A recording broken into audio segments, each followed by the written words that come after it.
symbol of excellence in sports entertainment. Hey, what's happening, everybody? The Job Guy's back with you one more time. That is Nick over there, Ryan over here on location here this holiday weekend. So, we got a nice little flower or something over here and a microwave and a shoe.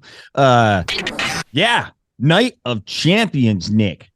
We had a feeling something may go down here, and boy, did it. The Bloodline storyline takes one more step, and it is a big one.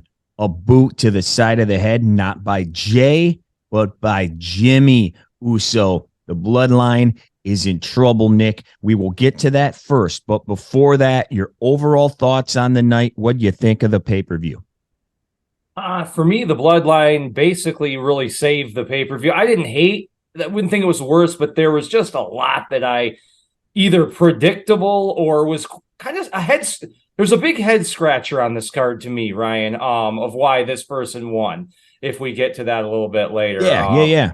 Overall, though, because the Bloodline, Ryan, it's great, but it's almost sad to me because it's got to end, right? You got to keep moving. And as I'm sitting here like, man, this has just been the most incredible storyline that we have seen in decades. And I'm excited to go forward, but you can see we're moving toward an eventual end to the Bloodline. Eventually, it will end. Yes, eventually it will end.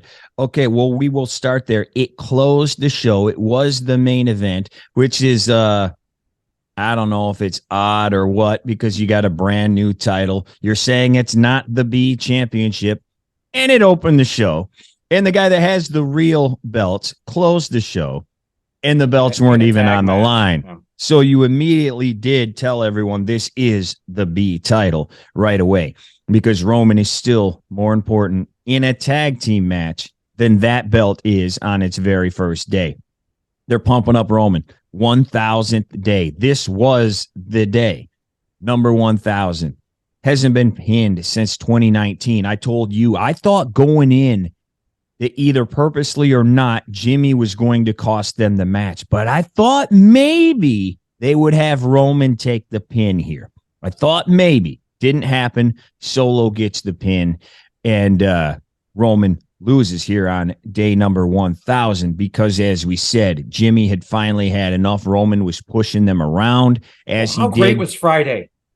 How great was Friday? Well, we knew something was coming after Friday. I mean, I'm 44 years old. And you hear Jimmy go, "I'm the tribal chief," and I'm saying, "Oh no, you didn't." Oh, God, I'm an old man sitting here, middle-aged man, going, "Oh God, no, he didn't." And how good were Heyman? How good was Jay? Like Heyman sitting there going, "What did you just do?" His face is every week, just standing there. He doesn't even do anything. He just, yep.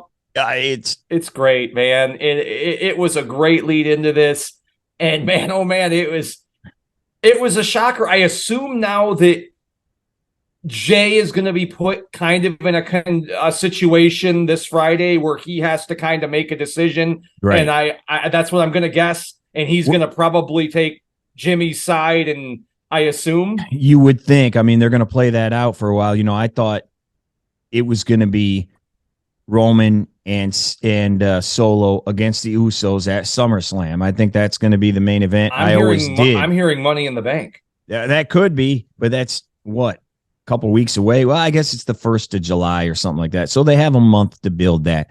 So that could be, but they're going to let this fester because remember, this is really just the opposite of what they already did with Jay.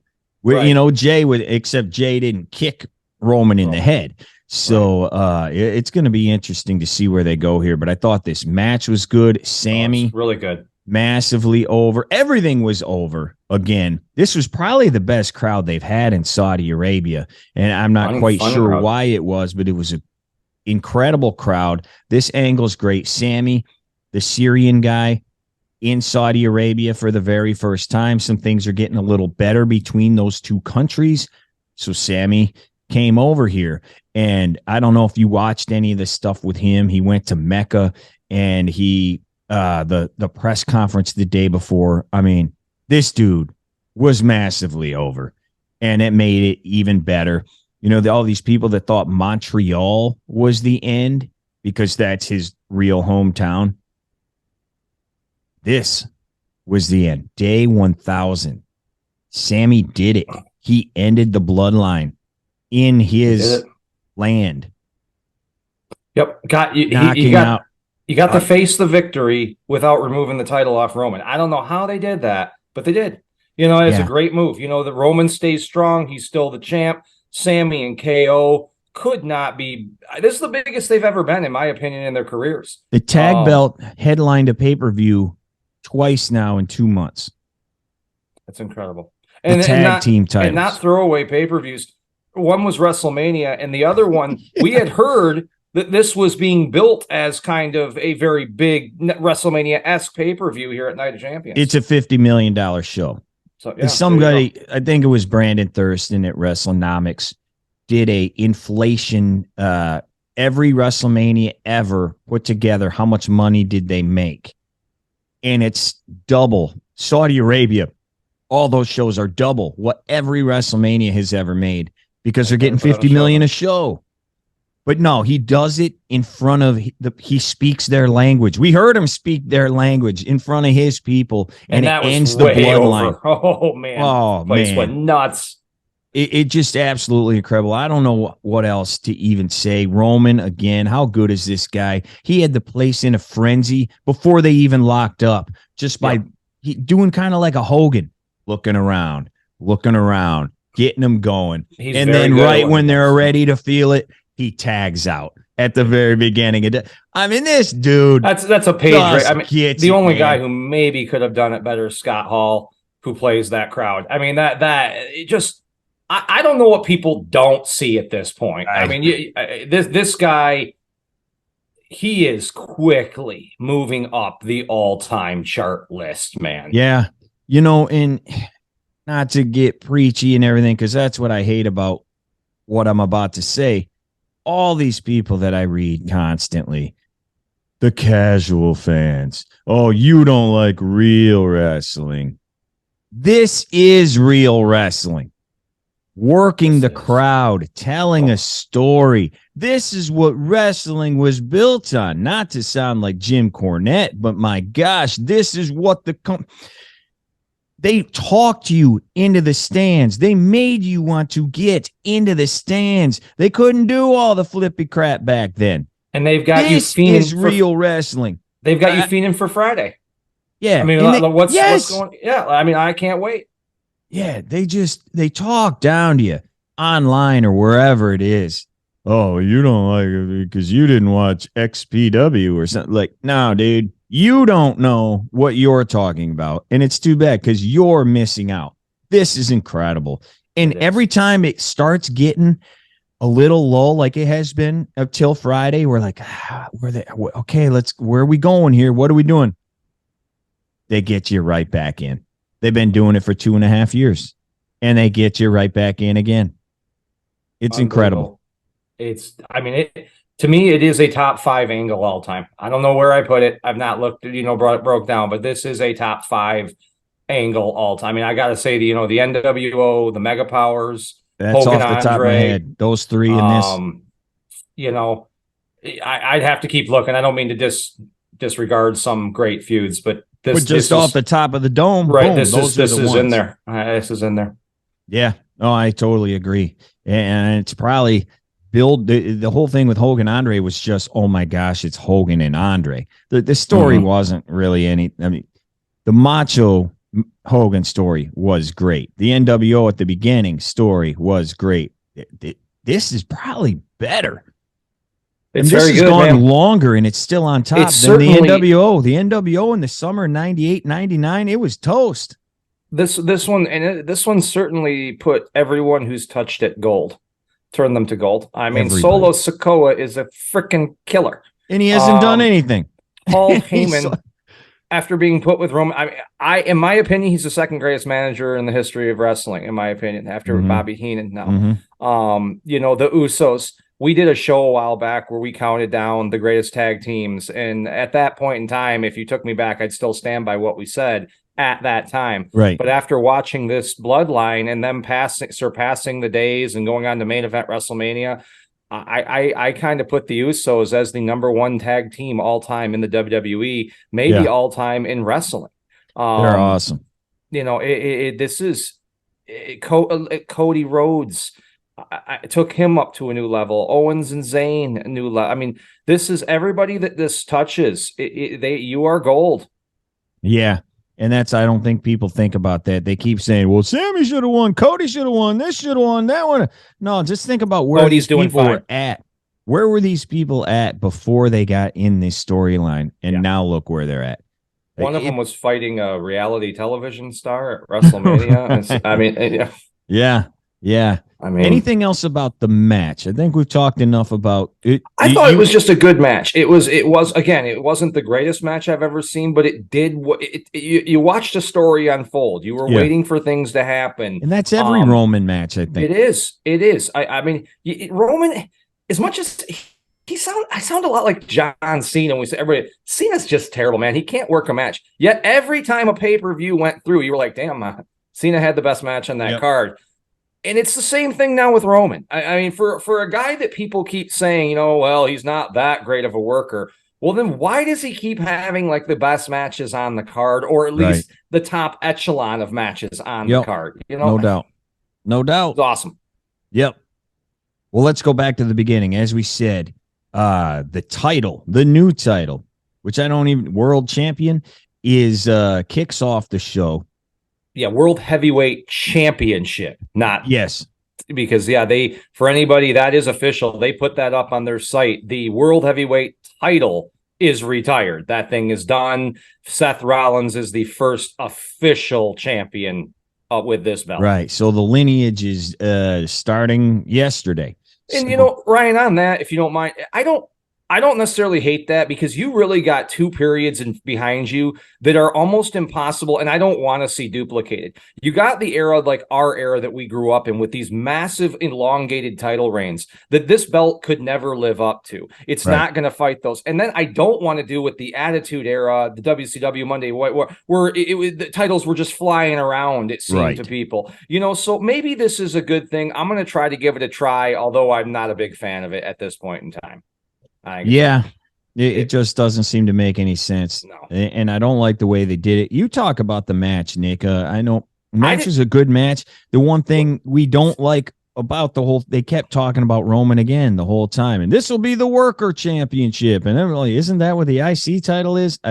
But anyway, I didn't think the match lived up, man. I was expecting, and Ryan, I'm going to say this, and I say this for you because I called you. I talked to you 23 years ago, 22 years ago. I was buying TNA pay-per-views for one guy, AJ Styles. When they were just doing pay-per-views, I love this guy. Ryan, this guy, his matches do not live up to anything close to phenomenal. I didn't think, again, I'm not saying this match was bad. It certainly wasn't bad, but it certainly isn't one I would ever watch again. Right. It was just a match. And when you're in there with Seth Rollins, who I personally think is the greatest in-ring performer overall around, I keep saying it, Roman's Hogan, he's Macho Man. Yeah. This match should have been, I felt, a lot better than it was. But like I said, it wasn't a stinker. I thought it was a good match, but I think you're onto something there. I mean, we've kind of been saying it too. How many times has AJ in the last 4 years been in a match and we're like, oh, I can't wait to see it? 5 years, really, going back to Shinsuke at WrestleMania 34. And I don't know if he's taking it easier now that he's older or if he's lost a half of a step, because he can still go. I thought the match was good, but was it like, oh my gosh, dream match between these two dudes? Nah, it wasn't that. That's kind of, I think, what hurts his matches over the past couple years. You go in expecting AJ Styles 2008, right? And you're getting AJ like phenomenal-ish, I guess. Right. It's not. I don't know, man. I hope he can get back to his form. I still like the guy, but hard thing for him, Ryan. His whole character's based on great matches, right? That's who he is. He's not the greatest on the stick. He doesn't better than he used to be, but he's never been known. No, and his charisma, again, better than it used to be, but he's not oozing of it. So he has got to rely on his matches, and like I said, I've just kind of been meh in Right. a lot of his matches. It's an awesome move. I'll say it again. They didn't even call it that, but this is what it was. The Falcon Arrow never works. Can he just pin somebody one time with the Falcon Arrow? Because he does it and he pins them, and then he acts like, oh my gosh, I can't believe it. Bro, you've never pinned anybody with the Falcon Arrow. This time he did it backwards, where he suplexed that was pretty on his freaking face, sweet. and then he still didn't pin him. And I was thinking But you were cool going to say that because I know that drives you nuts. Yes. And I was thinking this match in particular would have been a great time to win with that move, because we've seen him beat 1 million people with the stomp. This is for the world title. This could have solidified that Falcon Arrow could put someone away. You know, even if it was after a pedigree, even if it was after a stomp and AJ got up and he was dizzy, he Falcon Arrowed him and hit him with it. Fine, whatever. Pin him with the damn Falcon Arrow, man. This is what I've been saying. Absolutely, man. I that would have been the perfect time. And then every other time when they kick out of it the next 20 times, you go, well, you know, we won the world title with it. So same. Who was it? Was it Jay? That's the move he beat Andre with. He made Andre, yes. You know, that the I just thought missed opportunity there. But there was also one AJ suplex Rollins on the outside on the apron. Man, he took a bump there. Yes, man. It was like a Ghostbuster or whatever you call it. And then I tell you, there was what I thought was a botch. Did you notice AJ suplexed Rollins into the turnbuckle, and it did not. He almost fell on his freaking head, man. Yeah, I did see that. But I did see that. You know, but these guys are guys who can overcome, you know, a move here, a move there. It doesn't work. They don't get back up and try it again. You know, they don't. But you know, it was a decent match to me. Again, I just kind of went in hoping for this lights out amazing match with these two phenomenal athletes, and I kind of got just an okay match. All right, moving on. Trish against Becky.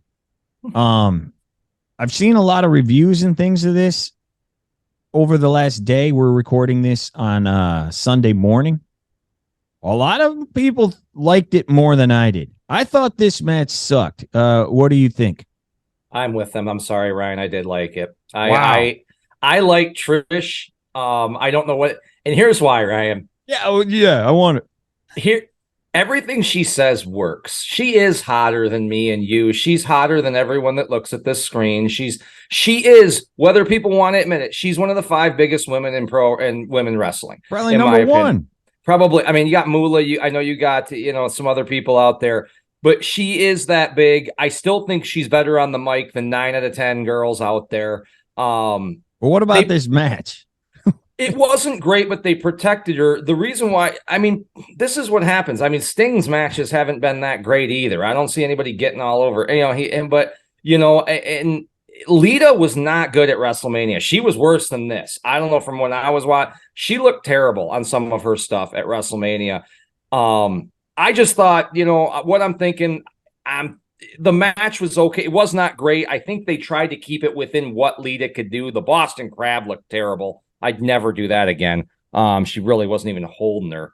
But I thought Trish got saved by Becky like 10 times. Really? I mean, there was numerous things that Becky had to save her. The one where she tried to do the handstand with the head scissors and pull her over. Becky had to like pull her up and put her feet over her shoulders. The Stratisfaction at the end, she completely missed. Like Becky had to like turn her, and she didn't hit the ropes like at all. I mean, there was numerous things that Becky had to save her from falling on her head. Well, the woman doesn't wrestle. I mean, don't. Yeah, I know. She doesn't wrestle all the time. And nobody asked for this match for the 5,000th time. Who was sitting there like, you know, I really would like Trish Stratus to be. I think it's because their division is stale right now. And Becky I mean that probably asked for it. Becky probably. She may have, but I mean, and I don't mean that with any disrespect. They have never had a higher quality set of female wrestlers than they do right now. I just think a lot of these people have, like, it's run your course. Like, I mean, you know, Charlotte, you know, I've seen her. I know what shit, like, okay, you know, I don't hate, like, all these people, you know, Bailey, it is what it is, you know, it just, awful. You know, but it went too long. It might have been a little long. I have a feeling they're going to put the belt on her, Ryan. I'm going to call it on this show right now. Who's she going to beat? Money in the Bank. I think she's going to cash in. I think Becky is going to win it back from her at SummerSlam. Wait a minute. Becky's going to win Money in the Bank? No, who's Trish? I think she's going to beat Asuka? She may cash it in Bianca or Asuka. I'm just thinking because the way I don't think Becky just beats her back and it's even. I think Becky's got to take something from her because she has now cemented, I'm better than you. I beat you. I am the best of the best. That's just what I'm thinking. I'm thinking they're going to put this strap on her for a short run because we've had some elongated freaking title runs, Ryan. You got Gunther, who's had this IC belt forever. Right. The Usos just dropped theirs off in a historic reign. We all know about Roman's reign. Gunther, Bianca, these people. I think, I don't know. I was just thinking outside the box. I could be completely wrong, but I think we're getting Becky, Trish, SummerSlam. And I think this person outside the ring, who was that again, Ryan? Can you remind me? Zoe Stark. Who broke freaking what's her name's nose. And I tell you what, they're idiots if they don't play off that. Because the last time she got big, she got her nose broke. This time, right? Yeah, I didn't like this match at all, and it just went way too long. And I don't know where they're going. They're going to fight at SummerSlam, maybe in like a Hell in a Cell or something. It's going to be some kind of stipulation. Whatever. It's got to be something just over a match. I can't just see Becky beating her back. She's got to. That's why I thought the title, maybe Hell in the Cell, that might work. She's got to up her some way than just beating Trish now. Right. Because Trish has cost her a lot. Gunther against Ali. I mean, we knew going in. We don't need to spend much time on the match. The match was pretty good. We know Ali can wrestle. My takeaway from this was just how much they were putting over Gunther during this match. Is there any chance Ali can win? I mean, they're straight out telling you the pre-show? He can't win. Oh yeah, they jobbed this guy. Everybody out there was like, "No way, I'm picking Ali. No way." This was truly David and Goliath, and they were taught, the longest this century is what they're saying now for Gunther, and then they started comparing him to Bruno. When you pull that in, they are strapping the rocket ship onto this dude, man. And I'd like to see a little more than Ryan. His character's got to develop more than him just standing there like that. There's got to be something. We got to do something, right? I will say this. I think 10 or 15 years ago, remember, Ryan, they would always go overseas and people would win in their hometown, home country, whatever. They put the belt on Regal. And I think that gave some people maybe the chance that it could happen. We all knew it kind of wouldn't. I just wish I completely get it from an economic standpoint. If you're going to another country and you have a superstar who's from that country, you want them on the card because they're going to put butts in seats and fans are going to want to see them. I wish if you're going to do that, though, please start building them a little earlier. This idea of just throwing Ali into here. I mean, I guess it was just Mike time to talk about Gunther, but it just seemed like even as good as the match was, it was a waste of my time. I found myself just kind of looking at my phone. I didn't care. That was this card. The top three, it was like, we've got a triple main event. And then every other match is just garbage to me. Like, just throw away nothing. Champions fighting jobbers. I mean, the next one, Rhea and Natty, we don't even need to talk about it. It was 38 seconds. I'm glad it was. And then this was like that too, though. You know what I mean? Right. But this card was so top heavy, and it's this time of year too. You're coming off Mania. You're kind of in no man's land, and we're just waiting to get to SummerSlam. And you get that. You're gonna get some cards that aren't going to be able to deliver because like you said, we just came off Mania, Ryan, and they have to build the SummerSlam, right? So it's not. Well, and they gave you a top heavy card to make up for the rest of it. That wasn't great. Well, anything else on Gunther at all, or no, man? No, I think the guy's good. I just want to see a little bit. Like we keep saying this. He's got to do more with his character. He did a little bit. He was a good talker at the press conference in Saudi. I don't know if anybody saw that, but he actually talked and ripped on the fans a little bit, and it was pretty good. Okay, speaking of talking, Sami KO are in the back, and Sami says something like, "Even if it all ends tonight," and then KO isn't having it. No, No. man, it ain't ending tonight. I'm sick of Roman. I'm sick of 1000. Today is our day. So you knew something was going to happen there. So, okay, here comes maybe the shock of the night. Bianca Asuka women's title. And Asuka wins. The finish was absolute trash. Awful. She spits in her hand and then rubs the goo in her hand, the mist, kabuki mist. Whatever. Forget the match. Let's talk about Bianca because we have talked about it here for a little bit. There are some people that think she's completely stale. They're sick of it. They're sick of her being Super Cena. They're like, oh, she's the female John Cena. She's happy and runs down the crowd and for the kids and all this.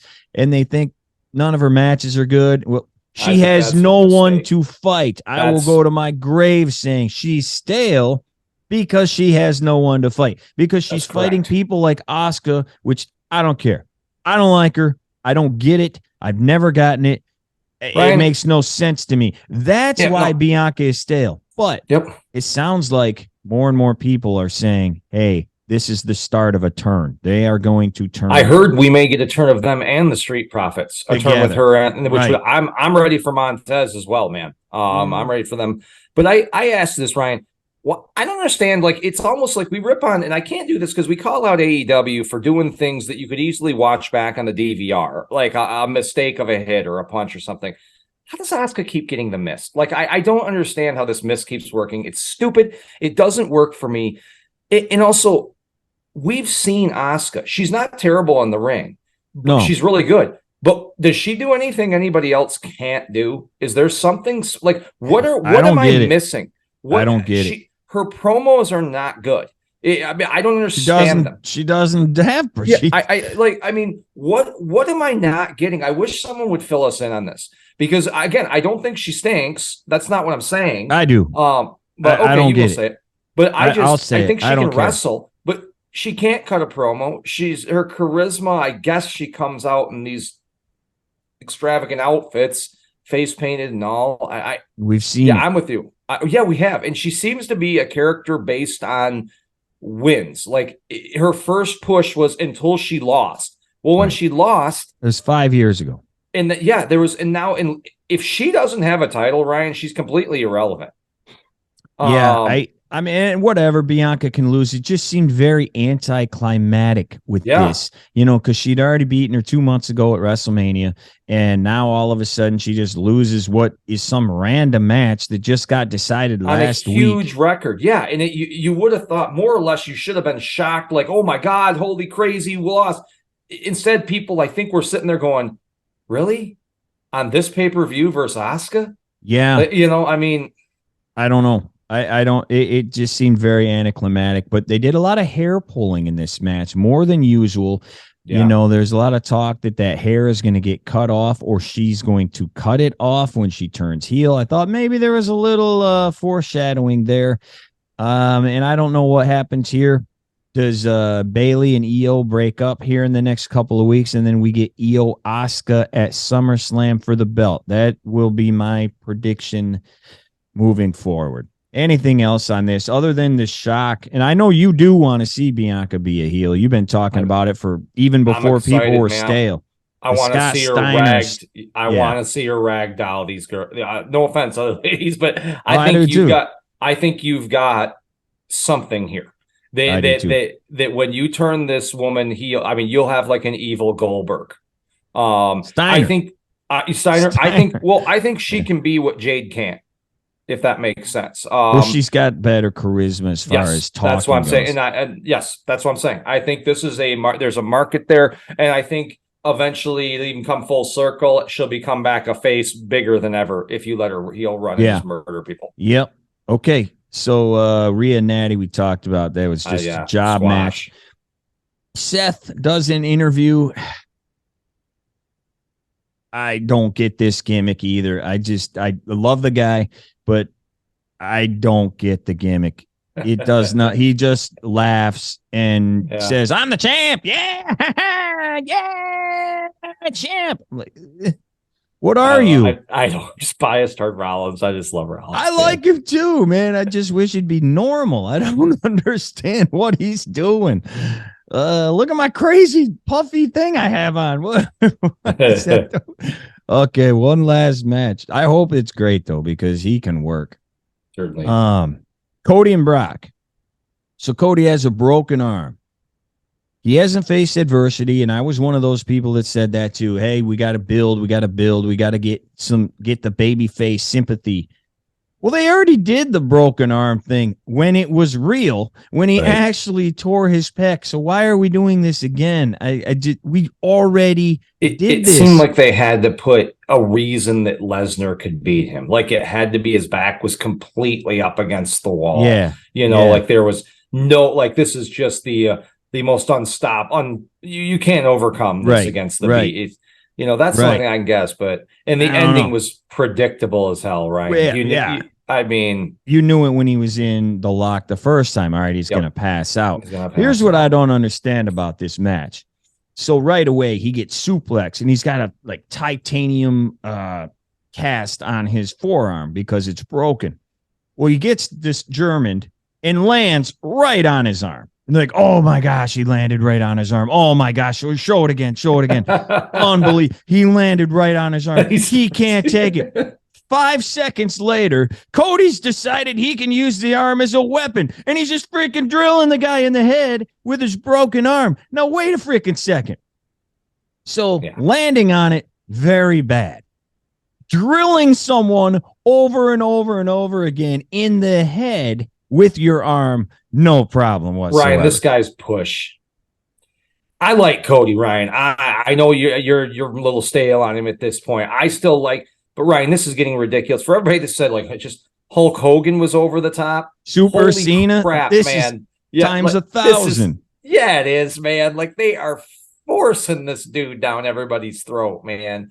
I mean, his pushes and the stuff he's overcoming. It's just. I don't know how long this is going to last, Ryan. If people may turn on this at some point. I don't want to see them fight again. They're going to fight again. You're going to watch it, Ryan. You already paid for maybe. it. Yeah. Maybe at SummerSlam. I'm not sure. You would think so. Because he's got to have time to let his arm heal. Well, here's the other thing. I was thinking about this before the match even started. Remember when Lesnar broke Triple H's arm? Yeah. It was like at SummerSlam. Yes. Triple H didn't fight again until the next WrestleMania. This guy fought 2 days later. And now, if he fights at SummerSlam, he's going to fight at SummerSlam. This guy's the quickest healer of all time. Little Wolverine. Well, all right. Here's the only question I have, and we got 2 minutes here. Did Triple H pay Brock to beat up Cody? Because they still haven't answered that. The only reason why I don't know if that would work, because I don't think Triple H can fight anymore. I don't know why you would intervene him into this thing. Unless he's coming in as another Vince. But well, right. And what else is there though? What could it possibly be? That whole thing at the end of Raw with the sit down that was where he's looking at him, and then Cody looked up too. There was a look on Cody's face that didn't match the situation. That's what their facials. Didn't quite. It told me something was up. And I wonder if because we all know there's a history there. Well, right. And do you go there? That's the other thing. Do you go to? I don't know why you would if he can't wrestle. I don't want to see you go there if he can't fight Cody. Right. Well, I don't know if I want to see them go, yeah, you left here and started another company. That's why I had him beat you up. I don't know if I want to do that. I don't want to see that either. Not unless Triple H has to fight him then. I don't want to see Triple H in this if he can't fight him. That's my whole thing. If you can't fight, I don't want to see you in this. Thought it was an overall, the Bloodline really saved this pay-per-view. I thought brought it up from what it was going to be just an average pay-per-view, I guess, to that ending was awesome. I can't wait for Friday, man. Bloodline angle, one of the best I've ever seen. Thanks for watching, everybody. Please hit like, please hit subscribe, and please watch all our other videos. We appreciate it, everybody. Job, guys. Out. Pleasure's all yours, Bucky boys.